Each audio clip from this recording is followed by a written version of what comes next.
I'm Omar. I'm a fifth-year PhD candidate at Stanford. I'm also an Apple AI ML scholar. I do retrieval and what we call foundation model programs. So these are pipelines of language models. And I actually don't drink coffee. This is the question that Demetrius asked. I love tea. Right.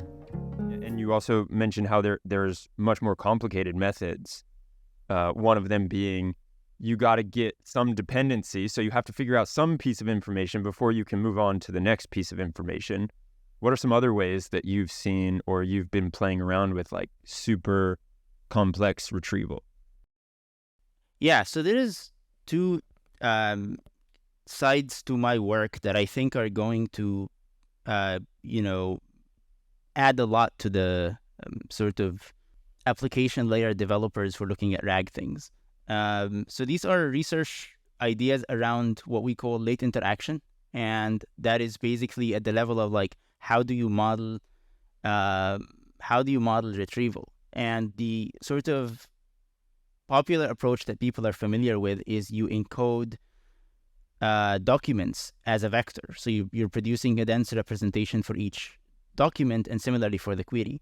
And late interaction says it's actually really a significant burden and really hard for these encoders to produce one vector for each document, which might be relatively long, that is supposed to capture every possible query you can ask about that document and nothing else. So late interaction says we should actually be representing documents as a matrix of many small vectors. So a very, very tiny sort of representation at the level of the tokens, not at the level of the document.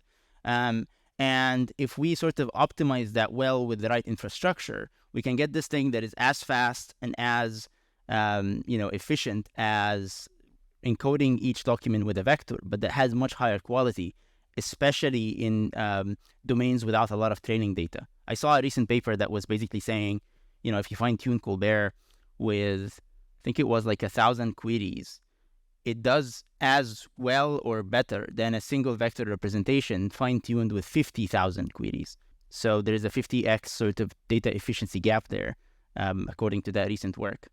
So that's one, I think, direction that people should increasingly pay attention to. And a different line is sort of putting emphasis less on the specific models, language models and retrieval models in general, and more emphasis on your program, so on your pipeline.